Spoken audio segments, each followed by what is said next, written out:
We are very excited about today's show, and before we begin, we got Jesse Ledoux with our product feature of the week. Jesse, what do you got for us?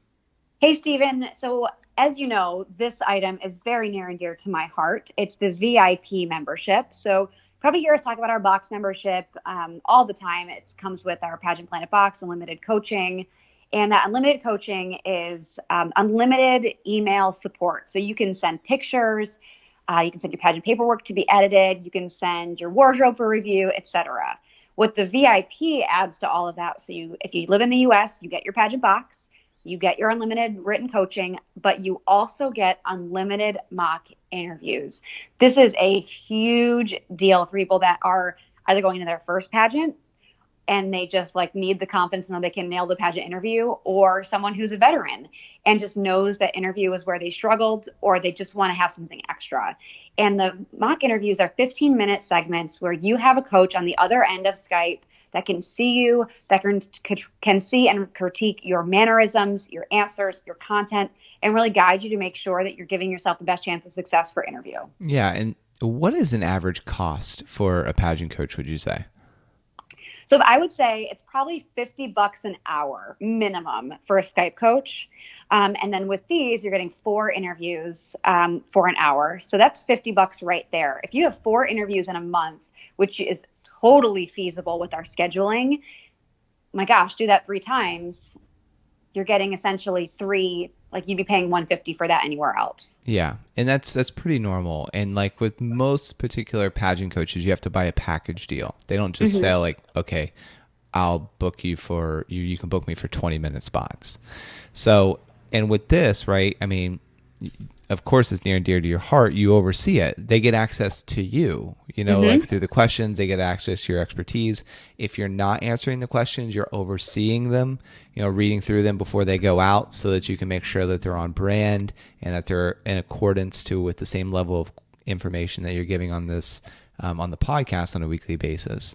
So with the mock interviews, like walk me through like what a typical session, because, like, I guess how they log in and what questions they ask, what the feedback's like, etc. Yep. So the first thing I want to say is almost no two pageant system interviews are the same.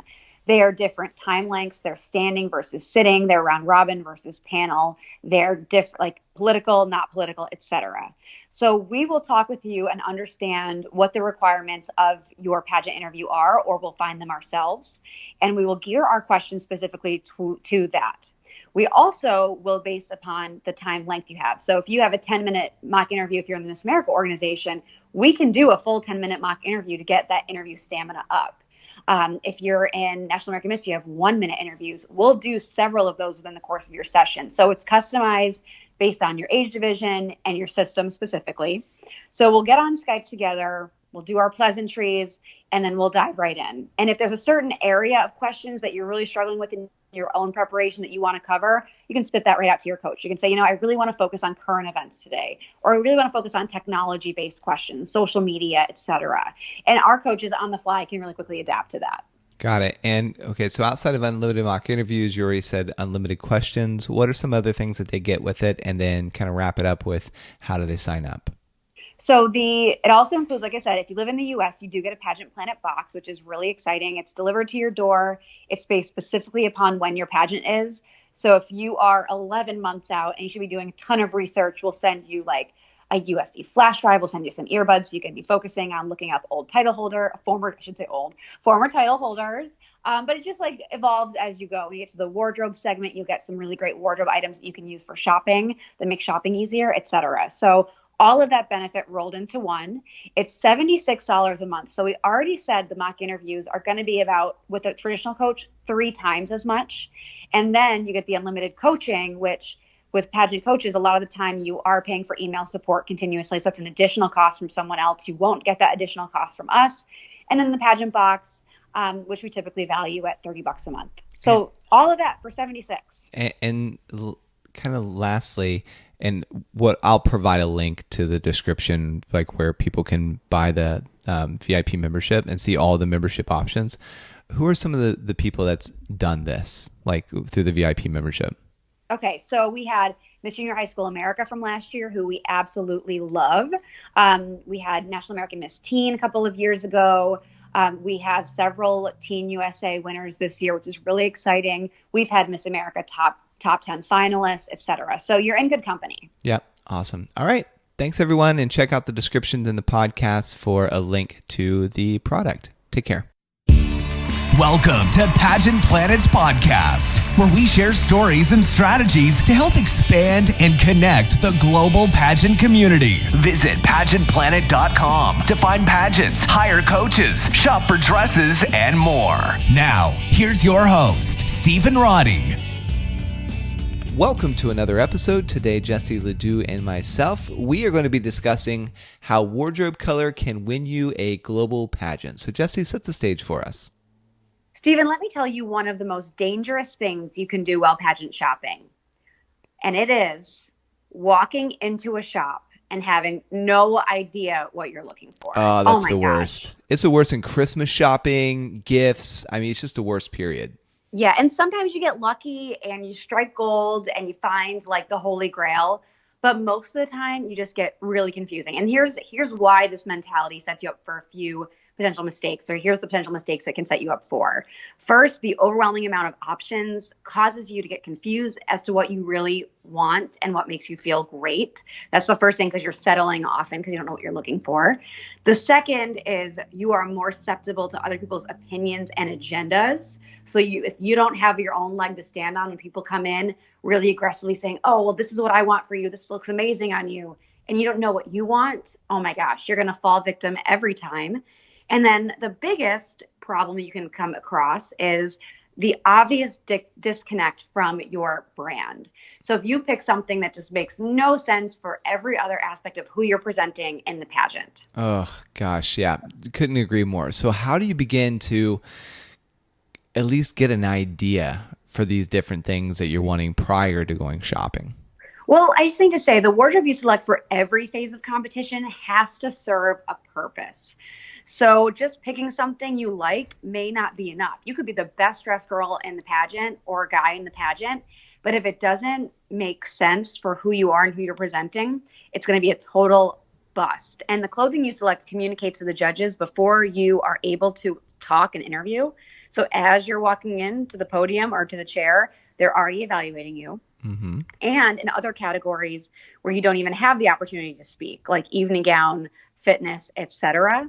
And you need to look polished no matter what the outfit that we know, but you should also be reinforcing the brand, like we've said, or possibly sharing subtle layers you want them to supplement in their mind about you. So say you're super bubbly interview, and you're really fun, but you do also have a business side. So how do you incorporate sophistication into your wardrobe so that it balances out the personality? So it can use either to be reinforcing or to show layers. When I'm thinking about it, when someone walks into the room, and they could be clear across the room, based on how they dressed, you create this perception about them. Totally. And I mean, there's a lot of studies done, right, where even actually a friend of Renata and I's, if you're new to the podcast, Renata is the name of my wife. She went to the mall. She did this study in college, and one time she dressed in like sweatpants and went to the stores, and the next time she dressed up, and then she analyzed the differences in how people treated her, and it was night and day difference. Mm-hmm. So obviously, when you're talking beauty pageants, that it's going to be the same in this industry. Well, and I'll even take it a step further. That's like more equates to pageant life. So you walk into a restaurant and there's a woman standing there and she's got really fitted leather leggings on. Her hair is slicked back in a ponytail. She's got like a bright red lip and some dark eye makeup. Like, she's very striking. She draws your attention. She looks really polished and she looks great. And then on the other side of the room, you see a girl equally looks great. She's maybe some wedges, a really flouncy dress, off the shoulder, great color, great pattern, great fit, etc., with maybe some bright pink lipstick and some big old pageant curls. Both of those women look great, but they are communicating to totally different styles and personalities. And that's really how we're going to talk about color today, is how like you can still look great in a dress in a certain color, but this is how another color will help benefit you with the judge's eyes, because it's a lot of subconscious conversation that happens in their mind when they first see you. Yeah, and even within myself, like when I wear certain clothes, I almost take on the personalities of the clothes I'm putting on. Mm-hmm. So if I'm in a suit, organically I'm more serious. If I'm in pajama pants, I'm organically more relaxed, like, oh, whatever, that sort of thing. So it really does. It affects the people that look at you. It affects your person and how you present yourself. So I want to hear, like, do you have any somewhat examples of people we can look to, maybe that are notable in the industry that we can kind of look to and analyze?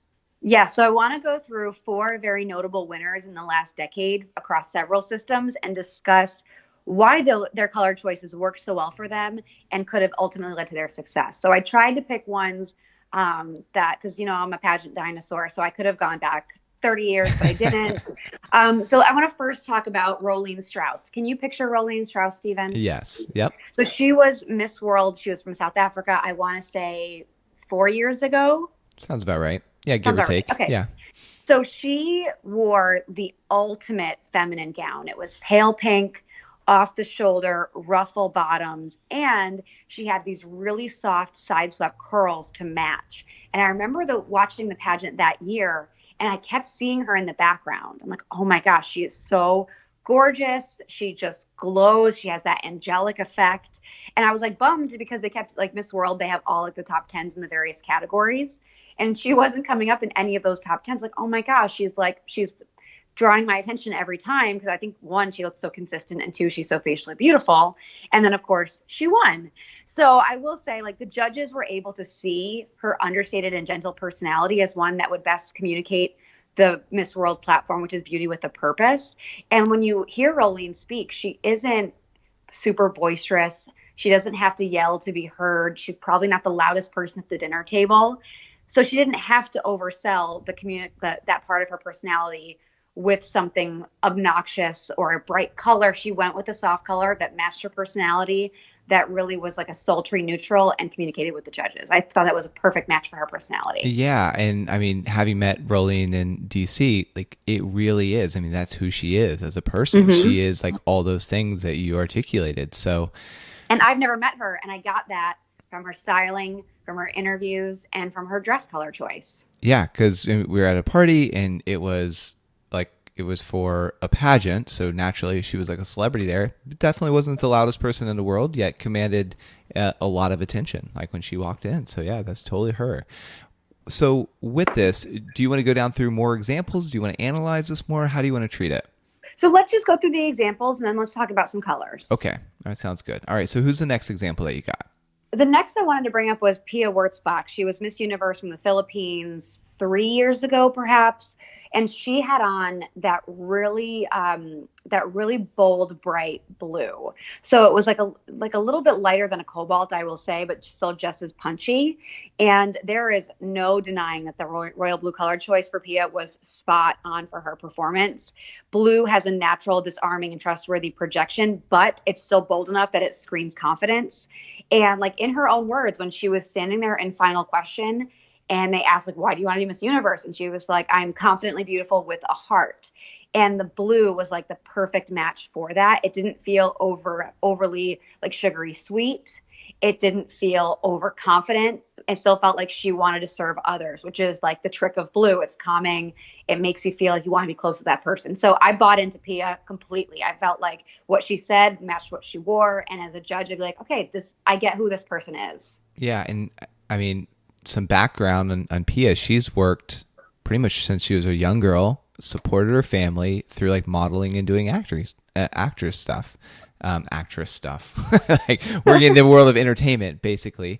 And she supported her family in the Philippines, like ever since she was a young girl. So to be confidently beautiful with a heart, like, perfectly sums her up.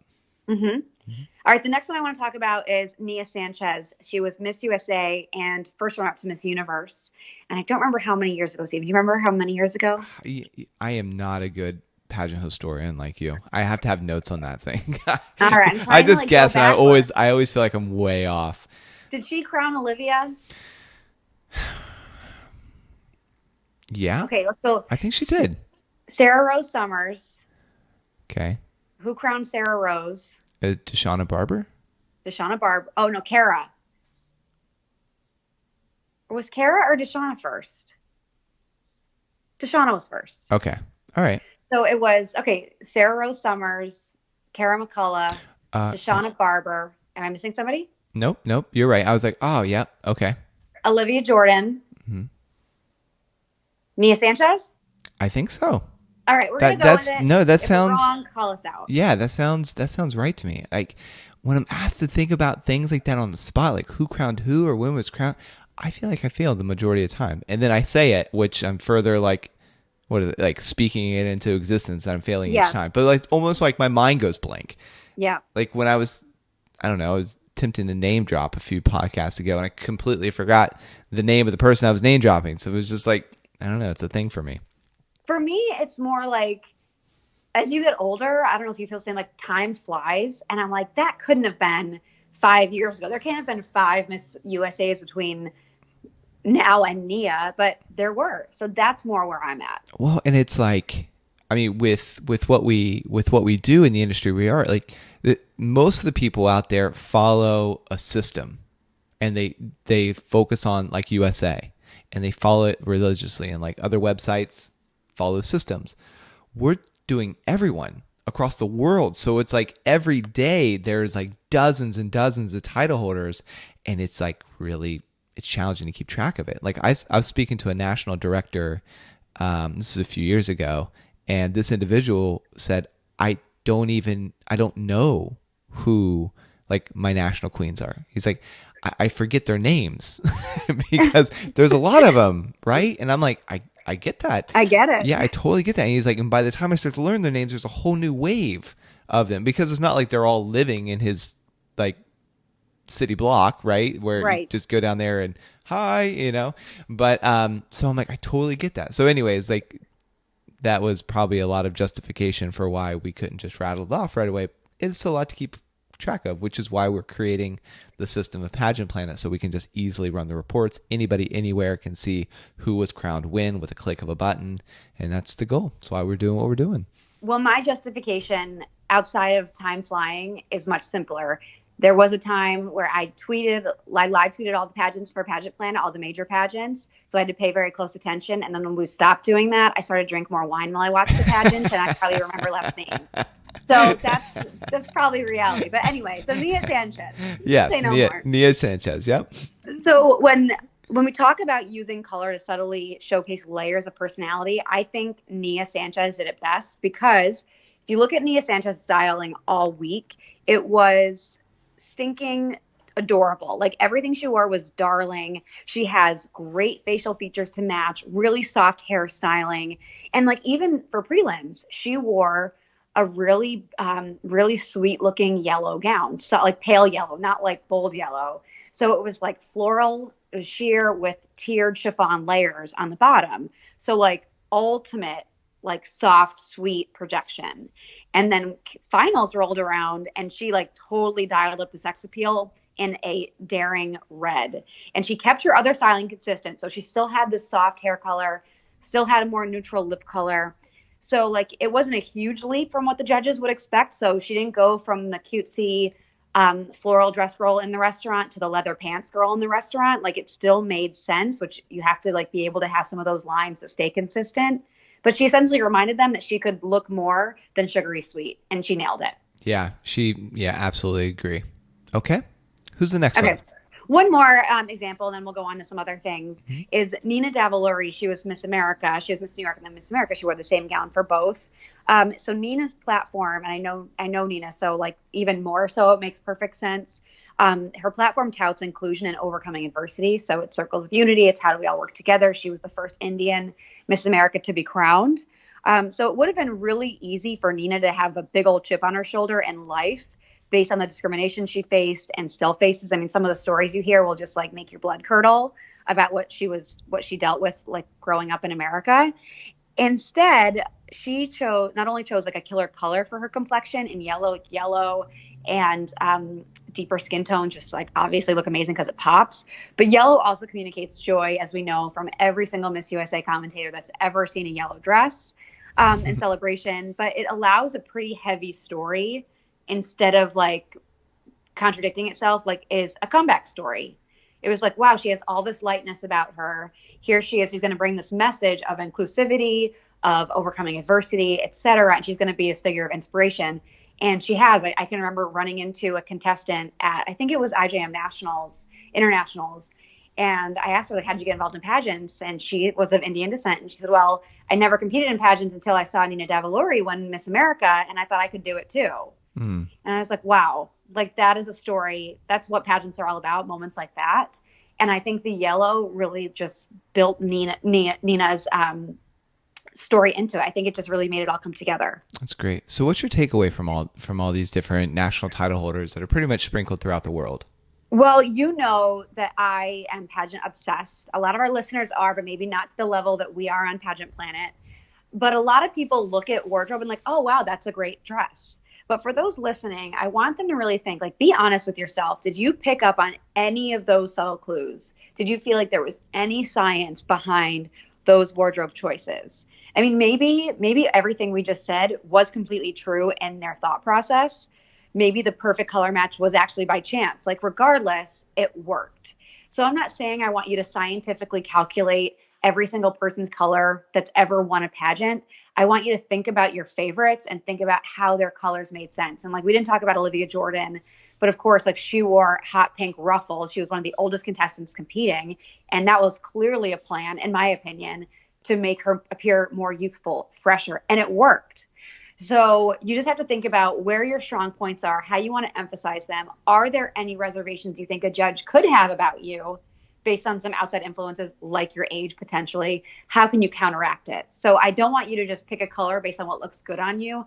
I really want you thinking about how it makes sense for your story. Yeah. And like to your point about Olivia, we had her on the podcast. I don't know. It was a few years ago. Well, obviously when she was title holder, and she was like, yeah, I describe myself as like awkward. Like I just have those awkward moments. And she did. She seemed like childlike, not in a bad way, but in that like innocence and just playful nature, and she happened to look very like really strong sex appeal. So to tame that down and to capitalize on her personality was a perfect color. Yeah, agree. So there's a lot here. I mean, you can, as you said, leave it to chance, but why roll the dice if there's actually a strategy behind implementing these colors inside of your wardrobe? Because the girls that did win, they found a color and they found a style that perfectly matched who they are. So I'm assuming you do have a strategy to pull this all together, correct? Well, now that you mention it, yes, of course I have a strategy. So before you go shopping for your wardrobe, before you purchase anything for pageant week, day, weekend, however long your pageant is, I want you to do this exercise either with your pageant coach, with your family, with your friends, whoever it might be, but I want you to do it with someone else. Not so much that they can like put their feedback in, but just so you can hold yourself accountable to it. So the first step is, I'll back up even further. There's 5 words that we're going to talk about that will help you choose the right color for you. The first 3 are your personality words. So AKA one of the most popular questions in pageant history is describe yourself in 3 words. I've heard it not only in pageants, but job interviews. Like, you should have this answer nailed down. And I think we've done whole podcasts around how to answer this question. So it's, how do you describe yourself in 3 words? So Stephen, like, what are your 3 words that you describe yourself? My 3 are communicative, strategic, and creative. Okay, cool. So I'm already seeing, like, I wouldn't put Stephen in like, and again, for men, obviously it's different, but I wouldn't put Stephen in like solid black. Like, there's some like probably some expressive qualities that he has. He says he's creative, so we'd want to put a pop of color in his suit or his pocket square, but he's strategic, so we still want to keep nice, clean lines to showcase that business factor. So just by identifying those personality words for you, you can start thinking about, okay, what wardrobe qualities should I be looking for? If you, for example, if you use the word feminine, which a lot of people use, ruffles, softer chiffons, off the shoulder silhouettes. I mean, already I'm thinking of other things you can do for feminine, but regardless. So I want you to write down your 3 personality words before you go shopping. Once you have those nailed down, the next 2 to consider are your style words. So those can, like, for example, mine is classic and unexpected. So for my Miss International dress, I wore black. So a basic black dress, no stones on it at all, but it had these crazy nude cutouts that really like accentuated my figure. But that was unexpected. Like that hadn't been done before in a long time in the pageant fashion industry. So I was able to balance those 2 out. So I want you to think about what those words are, and those 5 words together are your wardrobe package. So, and then when you're looking at different options, you basically, before you go to shopping, to bring it all the way back to the first point, you're like, okay, does this dress match these words? Or when you, or when you're going in to talk to the retailer, or, you know, if you're getting something custom with a designer, I need a design that speaks to these 5 words. Yep. Or the other thing you can do is, if they're all consistent, great. Then we have a very clear path of what direction we're headed. If there's nothing that contradicts another word, like again, my words are spirit, authenticity, celebration, and then style words are classic and unexpected. I needed to bring an edge of like that. I chose the black because it was something that was like, okay, I'm super vibrant everywhere else, but I'm also a mid-20s woman that can mean business. So I chose black and the unexpected to kind of counteract that. So if there's one that stands out that won't be as obvious when you speak, maybe that's the one you want to consider. Like Olivia Jordan, like she wanted that, like her sex appeal was all the way up. She wanted that pink flouncy to like counteract that. So as long as it makes sense, you don't want to go so outlandish in a direction that feels disconnected. Like we said, like for example, Nia Sanchez not only opted for her bold red, if she would have done a slicked back ponytail, it wouldn't have made any sense. So it needs to be an evolution of your style, not a total new avenue of style. That's great. Cool. All right. What else you got for us? So we asked some Instagram followers what their power color was, and I wanted to talk through a few of them with our listeners. I want to talk about what those were, like what the color actually means and actual interpretation according to the experts, the real color experts. And then I wanted to talk about what their reasonings were and then kind of dive in there. So let's talk through this. So Stephen, so the first color we're gonna talk about is red. Stephen, do you want to talk about what red means according to the experts? Yeah, absolutely. So red, the meaning of red is the color of passion and drama. This color attracts the most attention and is associated with strong emotions such as love and anger. Red is a color that is used universally to signify danger, courage, strength, and power. Red is stimulating, vibrant, and exciting. Red inspires desire, with a strong link to motivation. Yeah, motivation. Last one. Okay. So this user submission came from Geneva_convention_, and they said, red is my ultimate power color. It highlights my features and makes me look and feel powerful, which is not a major disconnect from anyone else that wears red. They use it because it is like the ultimate like fire color. And Stephen, I went to a charity event a few weeks ago.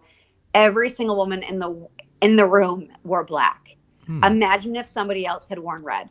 Yeah. And like it wasn't purposeful, just like that little black dress. It's something that every woman has in their closet. It's easy to wear.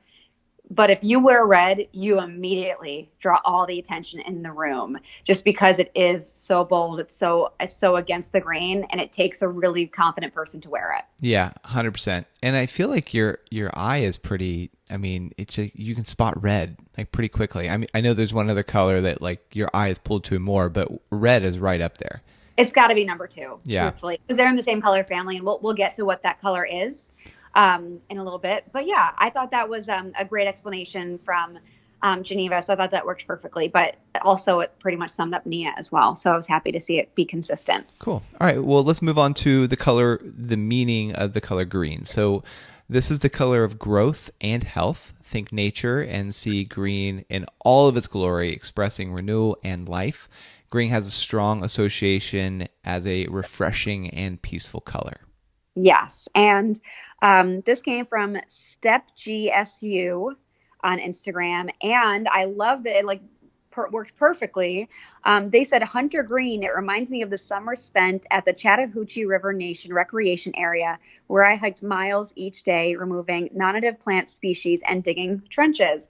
So as you just said, Stephen, it's all about the glory of nature. And here there's a direct correlation to a moment and memory. And I love that you tied in that personal touch to it. And when you ask that question in an interview, there's some of these answers that we'll hear that you can just tell, like, I'm not learning anything about you. They're so generic that anyone could say this exact same example of why you chose that color.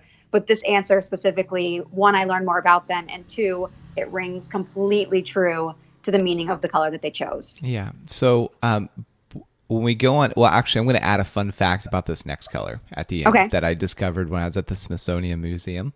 But so pink color, the meaning of the color pink is the color of sensitivity. The passion of red combined with the purity of white creates this color in its association with love, tranquility, and femininity. And really, pink used to be the color for young boys back in like the early, I'm going to say it was like the 1910s, 1920s.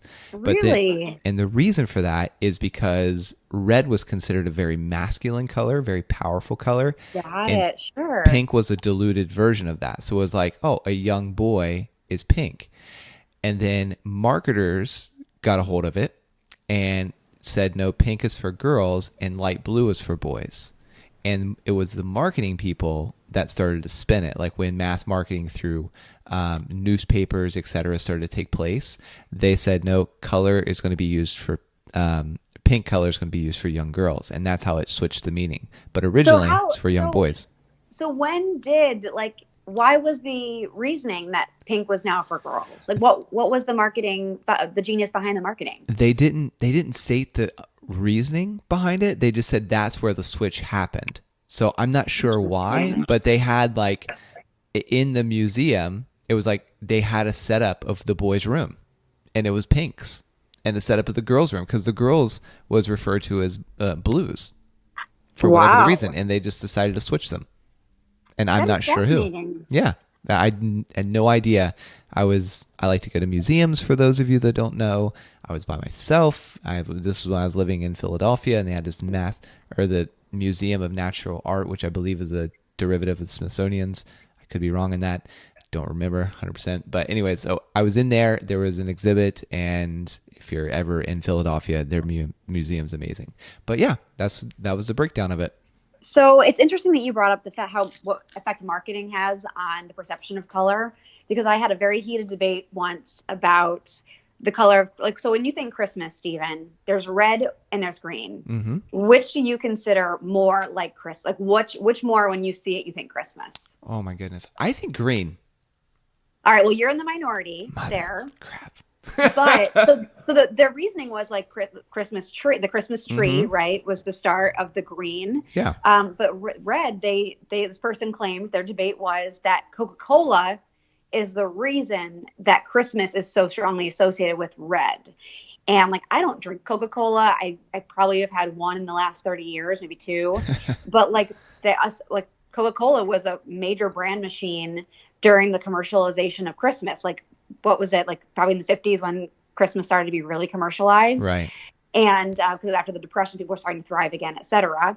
And that's why they consider red to be so strongly favored when it comes to Christmas over green, because of Coca-Cola marketing. I could see that. Mm-hmm. I could see that. When you said that, like what color? The first thing I thought of was the green Christmas tree. Yep. So that's why I was like, green. Yep. But like, anyway, I could totally see like red being that strong player in there. The marketing machine, it is real and it is powerful. It is real. All right. So pink. So let me talk about the submissions. And we actually got two totally different pink submissions, and they were on both sides of the spectrum. So I'm very happy to report them. So the first is from Vanessa Jock _ 2019. And she said, pink, soft, feminine, bright, elegant, just like I would like to be every day. So again, like Rolene, consistent with personality, not veering very far from the course. And then Mona Reese Art, said hot pink. It's bright and playful, but also shocking. It reminds me to come out of my shell and be brave. So you have a little bit of an opposite there on the soft and feminine. It's like, I am woman, hear me roar type kind of impression. Not afraid to stand out in the crowd, but still be really playful. So I'm glad we were able to see both sides of the coin. That's great. All right. So the next color meaning is yellow, and it's the color of optimism. Yellow is a compelling color that conveys a youthful, fresh energy. Yes. And as we know, yellow is my power color. So I agree with all of that completely. And then I was surprised that 2 people on Instagram said yellow as well, because we see yellow so rarely. I think we've seen it more in the last 3 years or so on the pageant stage. But it's like one of those like colors that like whenever someone goes for it, it always pays off, but rarely will go for it. So I will read these 2. The first one came from KKRR 012, and she said, my power color would be yellow because it's bright, sunshiny, pretty, and cheerful like me. So as we saw in the green answer, there was a lot of context in all of those rationale about nature and hiking, etc. I would love to see more personal touches in your color answer, because anybody could say that about yellow. So to KKRR 012, thank you for the submission, and your homework is to think of a way that you can personally tie yellow to your personality in your answer. The next one is from Mariah_Ann15. And she said, I believe my power color would be yellow. It is a bright color. It stands out among the crowd. It is the color of the sun, which is the light to our earth, and is the color of sunflowers, which is my favorite flower. So we're getting there. So there's a personal touch. The sunflower, I would even still love a little bit more context. How about you? Are you thinking it's getting forced with all the context, or do you like more context? No, I like context, but I like to know the meaning behind why people do things. Like, it helps me to understand them better as a person, and it just kind of, it fulfills one of my contextual words, which is creativity. So I'm like, oh, I got it. Like, that's why you murdered those people. Or, oh, I got it. That's why you're wearing blue. It's like, oh I got it. You know, taking it to whatever extreme. I'm like, oh, okay, I got it. That's why that happened. I don't think I'll ever get it. But I listen to a lot of murder podcasts, which you know, Stephen. That's why I said it. It's like like true crime is fascinating to me. Yeah. But I still never finished the episode. I'm like, okay, I can understand why that happened. I'm always still like, what is happening?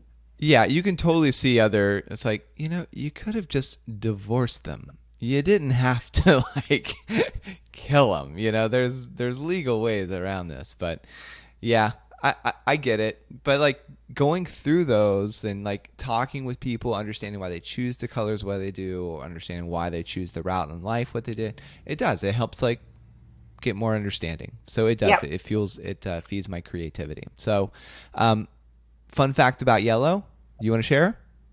I will gladly share just because I love yellow so much. Like, that is my true accent color.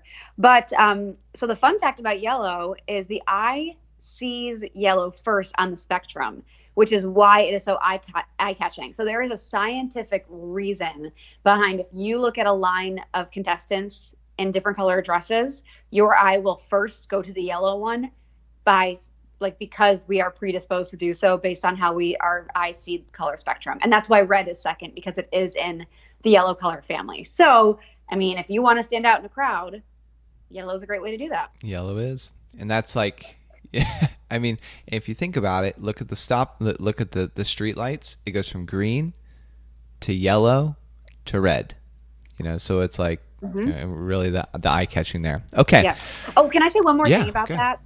I think the other reason why yellow is such a great choice for a lot of people is I could never have worn red in competition, Stephen. Can you maybe think about why I could never wear red? Was it be your undertones? No, it's actually because I am so obnoxious in personality that if you have a bold personality like me, or like a lot of pageant contestants who, like Rolene Strauss is not the loudest at the dinner table, I 10 out of 10 times am. And when you're standing or sitting in an interview, whether it's panel or seated, and you're wearing a bold color like red, and you're matching that with a boisterous personality, that can put off a lot of judges thinking you're overconfident, or it can intimidate judges that may not have that same level of not self-esteem, but self-assurance. Yeah. So yellow is a great complement to that, because it still like screams freshness, confidence, etc., but it's not as off-putting.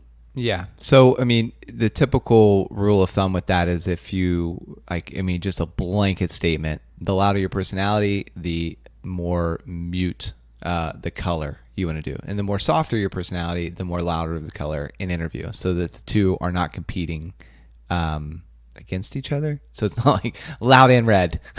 So it's like, whoa, you're screaming at me in interview, right? Or you're not super secure, conservative and black. They're like, oh, am I talking to a banker here or what's happening? Right. So, but you also don't want to be so far off your color preference that like you're mismatching. So yes, totally. You definitely want to have variety.